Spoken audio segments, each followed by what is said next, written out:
Hello everyone, welcome to today's class. हम business studies का आपका चैप्टर सेकंड डिस्कस कर रहे थे, प्रिंसिपल्स ऑफ मैनेजमेंट। इसके 2 पार्ट हमने डिस्कस कर लिए हैं।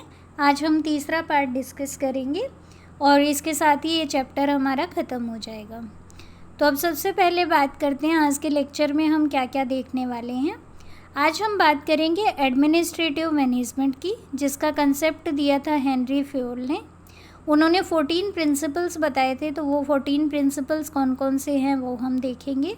और लास्ट में हम एक कंपैरिजन करेंगे कि फ्योल और टेलर के अप्रोचेस के बीच में क्या डिफरेंसेस रहे हैं। तो देखो, हमने ये डिस्कस किया था कि जो क्लासिकल मैनेजमेंट थॉट है उसमें 3 मेन पिलर्स हैं। पहला साइंटिफिक मैनेजमेंट, जो कि किसने दी थी? फ्रेडरिक विंस्लो टेलर ने। दूसरा एडमिनिस्ट्रेटिव मैनेजमेंट, ये कंसेप्ट दिया है हेनरी फ्योल ने। और तीसरा ब्यूरोक्रेटिक मैनेजमेंट, जो दिया है मैक्स वेबर ने। तो ये वाला तो आपके सिलेबस में नहीं है, लेकिन टेलर और फ्योल वाला आपके सिलेबस में है। टेलर वाला हम ऑलरेडी डिस्कस कर चुके हैं। आज हम हेनरी फ्योल की बात करने वाले हैं। देखो, हेनरी फ्योल ने जो काम किया था ना और टेलर ने जो काम किया था, उसमें डिफरेंस मैं आपको बता देती हूँ क्या है। टेलर का मेनली वर्क था फैक्ट्री के अंदर जो प्रोडक्शन होता है उसके ऊपर। टेलर का मेन वर्क था फैक्ट्री में जो प्रोडक्शन होता है उसमें एफिशिएंसी कैसे अचीव की जाए, मेनली वहाँ पे। और जो हेनरी फ्योल का वर्क है ना, वो है मैनेजमेंट के ऊपर, यानी जो ऊपर लेवल की, टॉप लेवल की मैनेजमेंट होती है, उनको क्या क्या पॉलिसीज़, क्या क्या प्रिंसिपल्स ध्यान रखने चाहिए, ये आता है हेनरी फ्योल के वर्क के अंदर। ठीक है। तो हेनरी फ्योल ने पहले कहा था मैनेजमेंट के फंक्शंस उन्होंने बताए थे, plan, organise, command, coordinate and control. ये अलग अलग फंक्शन मैनेजमेंट के उन्होंने बताए थे। उन्होंने कहा था कि मैनेजमेंट, देखो, हर बिजनेस के अंदर के कौन कौन सी एक्टिविटीज़ होती हैं? Technical activities, commercial activities, financial activities, security activities, accounting activities और मैनेजरियल एक्टिविटीज़।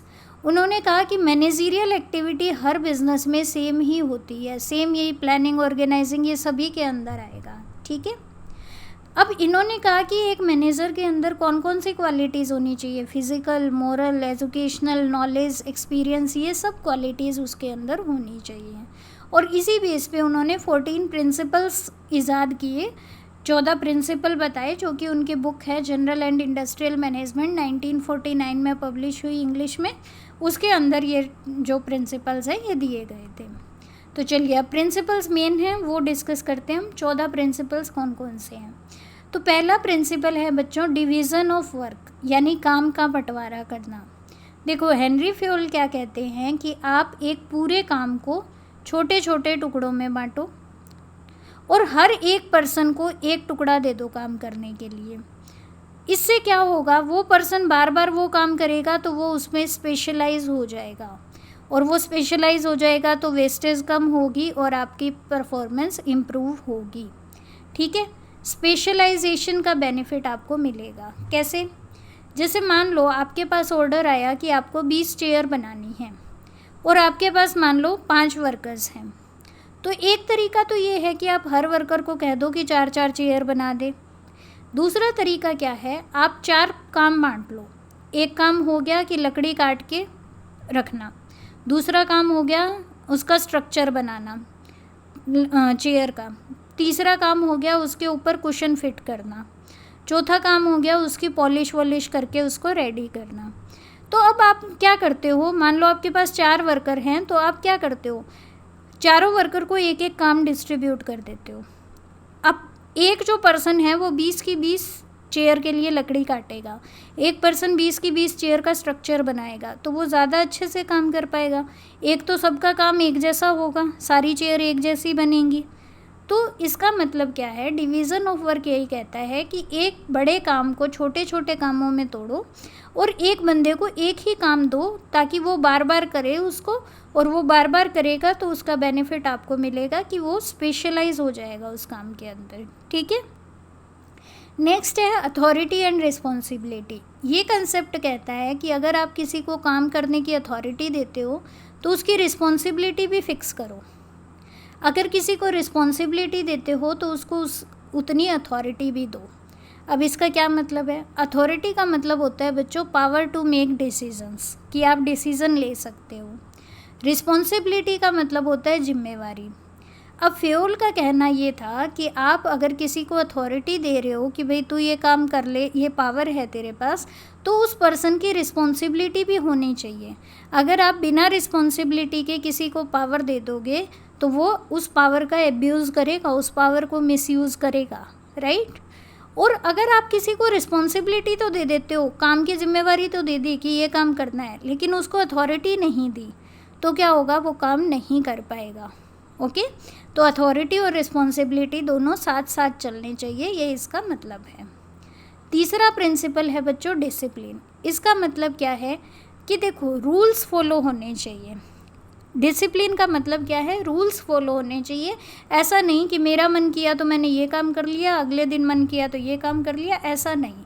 रूल्स होने चाहिए और वो रूल्स सभी के लिए सेम होने चाहिए, चाहे वो लोअर लेवल का मैनेजर हो, चाहे वो हायर लेवल का मैनेजर हो। इनफैक्ट जो सुपीरियर्स हैं, जो सीनियर्स हैं, उनको दिखाना चाहिए ये चीज़ कि हम भी रूल्स को फॉलो करते हैं। लाइक अगर आपके यहाँ रूल है 9 बजे कॉलेज में आने का, तो 9 बजे आना है तो मतलब आना है, सभी को आना है।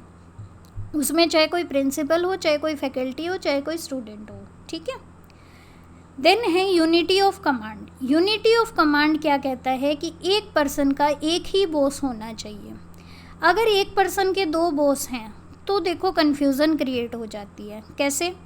जैसे मान लो एक टीचर आई, आपको बोल के गए कि आपको ये काम करना है, उसी टाइम पे दूसरा टीचर आके आपको बोल दे आपको ये काम करना है, तो आप पजल्ड हो जाओगे ना कि किसका काम पहले किया जाए, राइट। इसी तरह से मान लो एक एम्प्लॉई है, उसको पहले एक मैनेजर कोई काम दे देता है, फिर उसका सीनियर दूसरा मैनेजर भी है, वो भी कोई काम दे देता है, तीसरा सीनियर भी है, वो भी कोई काम दे देता है। तो अब ये एम्प्लॉई तो फंस जाएगा ना कि कैसे इस सिचुएशन से डील करूं। तो यही है यूनिटी ऑफ कमांड का मतलब। यूनिटी मतलब एकता, यानी एक, और कमांड देने वाला एक होना चाहिए, यानी बॉस एक होना चाहिए, ठीक है। किसी भी एम्प्लॉई के 2 बॉस नहीं होने चाहिए। नेक्स्ट है यूनिटी ऑफ डायरेक्शन। इसमें कन्फ्यूज़न रहती है बच्चों को। देखो यूनिटी ऑफ डायरेक्शन क्या कहता है कि जितनी भी एक्टिविटीज़ जो एक प्रोजेक्ट से रिलेटेड हैं वो एक ही पर्सन के अंडर होनी चाहिए, यानी एक प्रोजेक्ट का एक ही बॉस होना चाहिए। देखो हमने इससे पहले किया यूनिटी ऑफ कमांड, इससे पहले हमने कौन सा किया था? यूनिटी ऑफ कमांड किया था। यूनिटी ऑफ कमांड क्या है? एक पर्सन का एक बॉस होना चाहिए, एक व्यक्ति का एक बॉस होना चाहिए। और यूनिटी ऑफ डायरेक्शन क्या है? एक प्लान का एक बॉस होना चाहिए, एक प्रोजेक्ट का एक बॉस होना चाहिए, ठीक है। नेक्स्ट है subordination of individual interest to organisational interest. Subordination का मतलब होता है नीचे रखना। किसको नीचे रखना है? इंडिविजुअल इंटरेस्ट को। किससे नीचे रखना है? ऑर्गेनाइजेशन के इंटरेस्ट से। यानी अगर किसी काम करने से ऑर्गेनाइजेशन का भला हो रहा है तो वो काम करना है, इंडिविजुअल का बेनिफिट नहीं देखना। जैसे मान लो एक मैनेजर है, मैनेजर का नाम है मान लो ए की अपनी दुकान है, या ये मान लो कि ए की भाई की दुकान है, ए का भाई है बी की दुकान है, वहाँ से सामान लिया जा सकता है, मान लो स्टेशनरी का है, और मार्केट से भी लिया जा सकता है। अब ए को सामान लेना है, क्या वो बी से ले या मार्केट से ले? तो मार्केट से मान लो अगर सस्ता पड़ रहा है तो ए को मार्केट से लेना चाहिए, ना कि बी से लेना चाहिए। अब ए तो चाहेगा कि बी से लिया जाए, लेकिन ये प्रिंसिपल क्या कहता है कि हमें ऑर्गेनाइजेशन के इंटरेस्ट को देखना है, तो मार्केट में सस्ता मिल रहा है तो हमें वहाँ से लेना है, ना कि अपने भाई की दुकान से लेना है, ठीक है। नेक्स्ट है रेम्यूनरेशन ऑफ एम्प्लॉयज़। एम्प्लॉयज़ की रेम्यूनरेशन, ये प्रिंसिपल कहता है कि एम्प्लॉयज़ की रेम्यूनरेशन जस्ट एंड इक्विटेबल होनी चाहिए। इक्विटेबल का मतलब ये है कि जो ऑर्गेनाइजेशन के लिए भी सही हो, यानी ऑर्गेनाइजेशन की पेइंग कैपेसिटी और वर्कर कितना काम कर रहा है, दोनों को ध्यान में रखना है, ठीक है। मतलब अगर वर्कर ज़्यादा काम कर रहा है तो उसको ज़्यादा सैलरी मिलनी चाहिए, अगर कम काम कर रहा है तो उसको कम सैलरी मिलनी चाहिए। आई होप ये चीज़ आपको क्लियर है। नेक्स्ट प्रिंसिपल है बच्चों सेंट्रलाइजेशन एंड डिसेंट्रलाइजेशन। सेंट्रलाइजेशन का मतलब होता है कि सीनियर सारी अथॉरिटी अपने पास ही रखते हैं, वही डिसीज़न लेते हैं। डिसेंट्रलाइजेशन का मतलब है कि सीनियर अपनी अथॉरिटी जो है वो डिसेंट्रलाइज कर देते हैं, मतलब जूनियर्स को दे देते हैं कि आप डिसीज़न लीजिए। अब ये प्रिंसिपल कहता है कि बैलेंस होना चाहिए, ना तो कंप्लीट सेंट्रलाइजेशन होना चाहिए, ना ही कंप्लीट डिसेंट्रलाइजेशन होना चाहिए। यानी ना तो ऐसा होना चाहिए कि सीनियर्स के पास कोई अथॉरिटी ना हो, और ना ही ऐसा होना चाहिए कि सीनियर्स ही सारी अथॉरिटी रखे नीचे कुछ दे ही ना। ठीक है। नेक्स्ट है स्केलर चेन। स्केलर चेन क्या है? देखो, स्केलर चेन है फॉर्मल लाइन ऑफ अथॉरिटी और communication highest to lowest rank की। अगर आप यहाँ पे ध्यान से देखोगे तो ये बॉस है ए के नीचे बी, सी, डी, ई, एफ। यहाँ पे ए के नीचे है एल, एम, एन, ओ, पी। मान लो ई को ओ से बात करनी है तो कैसे बात करेगा? ई अपनी बात ऐसे पहुँचाएगा, ई देगा डी को, डी देगा सी को, सी देगा बी को, बी देगा ए को, ए देगा एल को, एल देगा एम को, एम देगा एन को, एन देगा ओ को। ऐसे बात पहुँचेगी। यानी नॉर्मली क्या होना है, ई की बात ओ तक पहुंचाना है, तो यही line of chain of communication है जो आपको फॉलो करनी पड़ेगी। इसी को बोलते हैं हम स्केलर चेन। स्केलर चेन का मतलब है फॉर्मल लाइन हमने बना दी, उस लाइन को ही फॉलो किया जाएगा। ठीक है। अब देखो, अगर इमरजेंसी सिचुएशन है, अगर कोई इमरजेंसी है तो उस सिचुएशन में ई डायरेक्टली ओ से बात कर सकता है, लेकिन नॉर्मल सिचुएशन के अंदर ई ओ से बात नहीं करेगा। आई होप ये चीज़ आपको क्लियर है, स्केलर चेन का कंसेप्ट। ओके, नेक्स्ट करते हैं। नेक्स्ट प्रिंसिपल है हमारे पास ऑर्डर। ऑर्डर क्या कहता है कि लोग और मटेरियल, यानी जो सामान है आपका और लोग, वो सही प्लेस पे होना चाहिए। सही प्लेस पे सही पर्सन होना चाहिए, सही प्लेस पे सही सामान रखा होना चाहिए। अगर आप ऑर्डर में रखोगे चीज़ों को तो आपको मिलने में आसानी रहेगी, राइट। नेक्स्ट है इक्विटी। इक्विटी कहता है कि एम्प्लॉयज़ को फेयरली ट्रीट किया जाए। यानी कि अगर दो एम्प्लॉयज़ एक जैसा काम कर रहे हैं तो ऐसा नहीं होना चाहिए कि एक से आप अच्छे से बात कर रहे हो, दूसरे से अच्छे बात नहीं कर रहे हो। नहीं, दोनों पर्सन अगर एक लेवल पे है, एक साथ एक जैसा काम कर रहे हैं, तो उनको इक्वली ट्रीट किया जाना चाहिए। देन है स्टेबिलिटी ऑफ पर्सनल। पर्सनल का मीनिंग होता है बच्चों एम्प्लॉयज़। एम्प्लॉयज़ की स्टेबिलिटी बनाना, इसका क्या मतलब है? इसका मतलब है कि आपको कोशिश ये करनी चाहिए कि एम्प्लॉयज़ आपकी ऑर्गेनाइजेशन को छोड़ के ना जाएं, वो स्टेबल रहें ऑर्गेनाइजेशन के अंदर। अब आप कहोगे क्यों? तो देखो, ऐसा होता है कि एम्प्लॉय टर्नओवर को कम करना है हमें। एम्प्लॉय टर्नओवर मतलब जो एम्प्लॉयज़ छोड़ के चले जाते हैं तो उसको हम बोलते हैं एम्प्लॉय टर्नओवर। अब जब भी कोई एम्प्लॉय छोड़ के जाता है तो आपके लिए खर्चा बढ़ जाएगा, आपकी ऑर्गेनाइजेशन के लिए खर्चा बढ़ जाएगा। कैसे? अब अगर आपका एम्प्लॉय छोड़ के चला गया तो आपको नया एम्प्लॉय लाना पड़ेगा, उसको ट्रेनिंग देनी पड़ेगी, उसको धीरे धीरे काम सीखेगा वो, उसको काम सीखने में टाइम लगेगा। तो ये सब क्या आपके लिए एक लॉस है।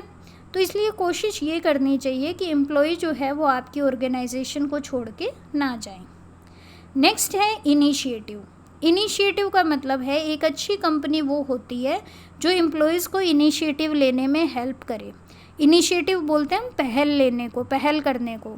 तो पहल करने में हेल्प करे, यानी एम्प्लॉय जो है, एक अच्छी कंपनी वो है जो एम्प्लॉय का सजेशन मतलब एम्प्लॉयज़ के सजेशन को माने, उनको सुनने के लिए एम्प्लॉयज़ को इंसेंटिवाइज करें, एम्प्लॉयज़ को मोटिवेट करें कि वो ज़्यादा सजेशन दें। नेक्स्ट है एस्पिरिट डे कॉर्प्स। इसका मतलब होता है टीम स्पिरिट। क्या मतलब होता है इसका? Team spirit. इसका मतलब है कि मैनेजमेंट को टीम स्पिरिट बनानी चाहिए, यानी मैनेजमेंट और एम्प्लॉयज़ मिलके एक टीम की तरह काम करें। टीम में क्या होता है, अगर कोई पर्सन अच्छा परफॉर्म नहीं करता तो कोई और अच्छा परफॉर्म कर लेता है, तो साथ में मिलके सबका काम चल जाता है। तो ऐसे ही मैनेजमेंट को भी कोशिश करनी चाहिए कि टीम स्पिरिट बनी रहे। एक बार फिर से हम रिवाइज़ कर लें, मेरे हिसाब से तो ज़्यादा सही रहेगा। देखो, पहला प्रिंसिपल था डिवीज़न ऑफ वर्क। ये कहता है कि सारे काम को आप छोटे छोटे टुकड़ों में बांटो और एक पर्सन को एक टुकड़ा दो काम करने का।